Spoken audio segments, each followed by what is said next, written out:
Saturday evening, President Trump tweeted about Hurricane Florence, now Tropical Depression Florence, saying 5 deaths have been recorded thus far with regards to the hurricane. He said deepest sympathies and warmth go out to the families and friends of the victims. May God be with him. He said there 5 people had died, but at the time, CNN and Fox and the AP were all already reporting that the death toll stood at least 11. Now, the latest reporting by CNN is that the death toll is up to 13, and unfortunately, that death toll will likely rise. This is just one of thousands of examples of the president getting it wrong, right there again, saying 5 deaths have been recorded. This is his government doing the recording of the deaths. There's no word on where Trump got that number or why he added an exclamation point. There's been no correction or update yet. But here's the point. If the White House can't get the small stuff right, it makes you worry about the big stuff. And honestly, I think you should be worried because the president continues to spread conspiracy theories, even about hurricanes. Now, he does this to evade responsibility, to deflect blame, and to keep his fans fired up. But we in the press corps have to keep calling it out. We can't get immune to this. Obviously, his worst theory this week was about Puerto Rico, suggesting the death toll in the wake of Hurricane Maria was inflated by Democrats to make him look bad. Death toll denialism. I really never thought I'd see the day. While news outlets try to explain where that 2,975 total came from, about how the study was conducted, Trump did find support, as always, from his media enablers. The numbers were inflated, and the president was right to call out the organizations who threw out science, statistics, and evidence to discredit the Trump administration. Okay, Lou. All right, look, Trump world embraces conspiracy theories because the truth is not on the president's side. Puerto Rico is just the most recent example.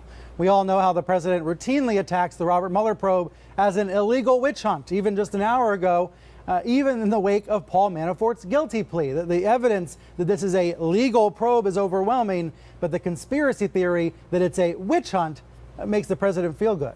And that's not the only one. Let's keep going through the list. The idea of a deep state, that is a conspiracy theory. So is the idea that the fake news colludes and works together to take him down. All of these are really sinister conspiracy theories. And of course, the one that always stands out in my mind is the illegal voting theory, the idea that millions of people voted illegally in 2016, robbing Trump of the popular vote. This is actually one of the only common threads of the Trump presidency, his embrace of conspiracy theories. And I understand it can feel good to believe in some fantasy, to believe that there are external forces that are out to get you rather than facing reality. But this is reliable sources, so let's face reality with Brendan Nyhan. He's a professor of public policy at the University of Michigan who studies this for a living.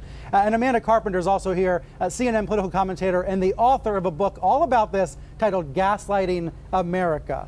Brendan, normally conspiracy theories are about the people in power, right? It's not about the person in power spreading these lies. That's what's so remarkable about it, Brian. Donald Trump has become the conspiracy theorist in chief. He's in the most powerful office in the world, and he's promoting conspiracy theories. They usually are used by the powerless and directed against the powerful, but instead he's weaponizing them from the highest office in the land and leveraging the intense partisanship of American politics to do it. It's a dangerous combination, and it's not one we've seen in contemporary American politics before. It's much more like countries we see abroad, where authoritarian leaders use conspiracy theories to avoid accountability for their actions.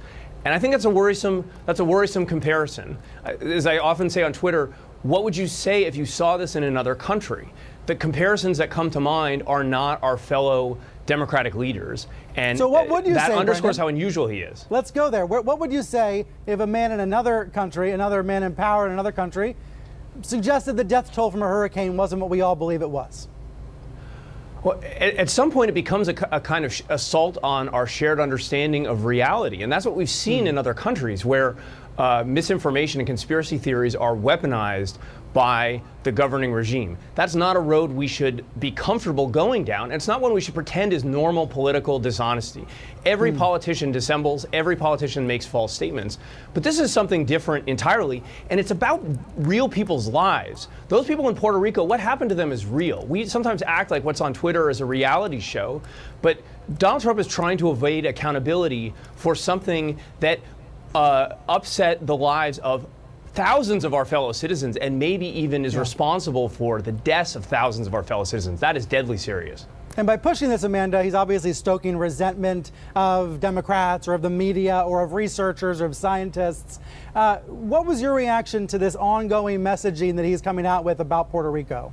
Well, to me, it's nothing new because floating these conspiracy theories is really a way for him to deflect responsibility. And if you look at some of the defining narratives of his presidency, which is why I think Brendan is right to call him the conspiracy theorist in chief, three things really come to mind. That's the deep state, the rigged election, and fake news. And what makes this sort of awkward is that we expect Donald Trump as president of the United States to be a defender of major institutions. And yet we have a president who is floating these theories that get at to the credibility of these institutions.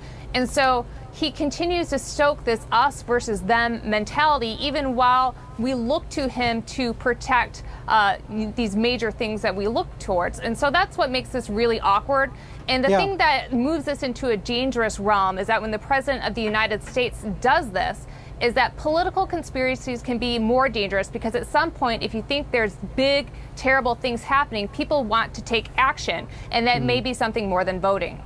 Yeah, and there's been this uptick in his conspiratorial thinking over time. I want to show an example of how this stuff can do real harm. In this case, to Trump's party. This is a real example from today's New York Times, and it's a really interesting results of a study from a pro-Trump PAC. It says here that conservative-leaning voters in the study routinely dismissed the possibility of a Democratic wave election, a blue wave, with some describing the prospect as fake news. So that's what the research found. Axios has actually found something very similar and reported on something very similar in recent weeks. The idea here, Brendan, is that the president's calling the polls fake. He's saying the blue wave is not real. And so as a result, his voters will not show up at the polls, and it could actually depress the voter turnout. What do you make of that?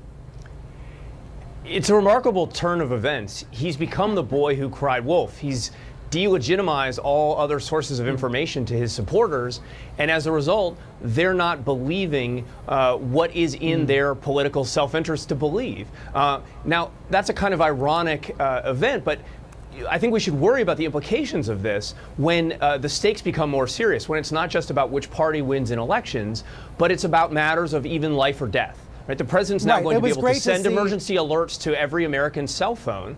What if they don't believe what's sent to them? What if they don't believe authorities when they tell them to evacuate in the face of an oncoming hurricane, for instance? Well, I'm glad you brought that up. So this is a test of the FEMA wireless alert system that's coming up on Thursday. Totally normal. Any government would do it. This is not a Trump thing. However, because it's going to be labeled presidential alert and only 32% of Americans trust the president, I'm worried about the lack of credibility and how this is a real world example of how lack of credibility affects the government. That's right. That's right. Imagine there was a crisis with North Korea right now. I don't think the president could speak credibly to all Americans. They might have to send General Mattis or someone else out to speak on behalf of the government precisely so that people would accept the information that's being provided.